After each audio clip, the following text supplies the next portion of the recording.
Hey everybody, Luke Mullen here with the Lincoln Journal-Star, bringing you today's Nebraska football practice report. 4 downs for you to keep in mind today as we wrap up week 2 of Nebraska's training camp, finalizing what's going on, the progress here in the Hawks Championship Center, practice facility as well, looking nice. And we've gotten some looks inside Nebraska's practices, a little bit of open availability. There was, of course, the paid practice through 1890 last weekend. And I want to talk about some of the quick takeaways we've seen these first 2 weeks. First, you got to start off on the offensive side of the ball. Dylan Raiola looking strong, improved as his sophomore campaign, looking every bit as strong and smooth of a thrower as he is. He's talked a lot about his physical makeup, working on that body over the offseason.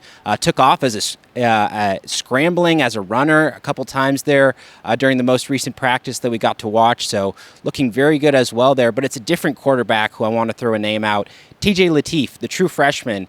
Let me tell you, if Dylan Raiola was not in this quarterback room, we'd be talking all Lateef all right now during camp. That's how impressive he was this last weekend. Looking every bit more of a veteran than a freshman out there. Such a smooth throwing motion, very talented, very athletic. He is a name to remember for the future. He's going to, in all likelihood, redshirt this year, but TJ Lateef already looking like that QB of the future.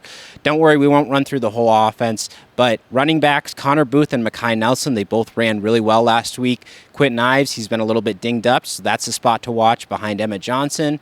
And then at wide receiver as well, very impressed. Keelan Smith and Quinn Clark, these are two guys who are more of the depth in the room. Of course, we know the Dane Keene, Isaiah Hunter, Ja'Cory Barney, those are the three we expect to start, but Smith and Clark, those two guys getting some good reps at wide receiver. Expect to see them out there this fall. Big news today, though, of course, Troy Dannen making the unique move somewhat of speaking in front of the media. He called it the State of the State address, not the State of the Union, State of the State. But the reason for Dannen, he usually does attend Big Ten Media Days. He was not there this year.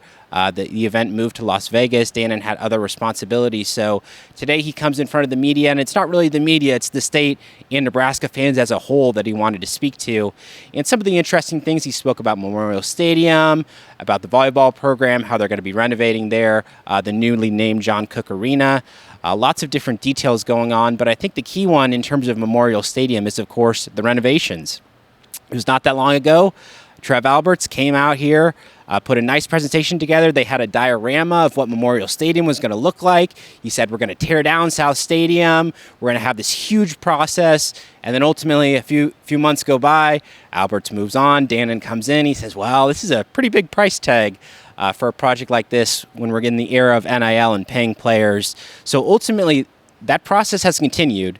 The same project that Alberts laid out there, they're still looking at making those renovations. East Stadium, West Stadium, South Stadium was on halt. Don't worry, they're not blowing it up just yet. But ultimately, that process is going to be slowed down even further. Nebraska, as a whole, as an academic institution, is facing a budget deficit. And right now, while the athletic department remains profitable, key point of Dannen's address today, they're trying to improve the university. They're not trying to add any other stress to them at this point. So while we do expect that Memorial Stadium renovation to occur, we're talking several years down the line before these plans can finally begin resuming. They'll have to go in front of the board again before they would resume any construction or anything like that. So that was big news from Dannen today, that Memorial Stadium will remain as is for a little longer. Grass field coming, though. Don't worry about that. Another big thing from Dannen today, talking about revenue sharing. If you were following along to college athletics within the last few months or so, huge debate. It was all in the courts, the legal system. Well, it was finally all ironed out, and it was July 1st that schools could begin directly paying players. Gone are the eras of NCAA rule violations. Yes, schools directly paying players. This is 2025. This is the era we're in now, folks. And so far, Dannen said it's gone smoothly for Nebraska. They have their key sports, football, volleyball, men's and women's basketball. Those are the ones who are getting the majority of that revenue sharing pool. Of course, outside businesses, outside donors, NIL deals still exist, but the real revenue sharing, the $20.5 million that was established per that House settlement, that's already begun being paid out by Nebraska Troy Dannen said. And, of course, coaches splitting that up amongst their pooling amongst their rosters. It's been a whole process. I mean, it has been really complex for Nebraska to deal with. This is what they've been doing over these last 4 to 5 weeks here in Lincoln. And a final update for you on the Husker football team. Tomorrow, as again, they finalize this week 2 of training camp. It's another scrimmage day.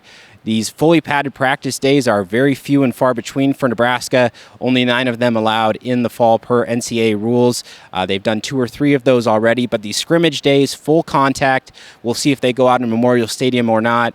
These are the key days for coaches to learn about their rosters. We'll expect punting, kicking, special teams. They're going to throw all sorts of stuff at these guys. And, of course, we will hear from Matt Rule afterwards to hear the key takeaways from how that scrimmage went down.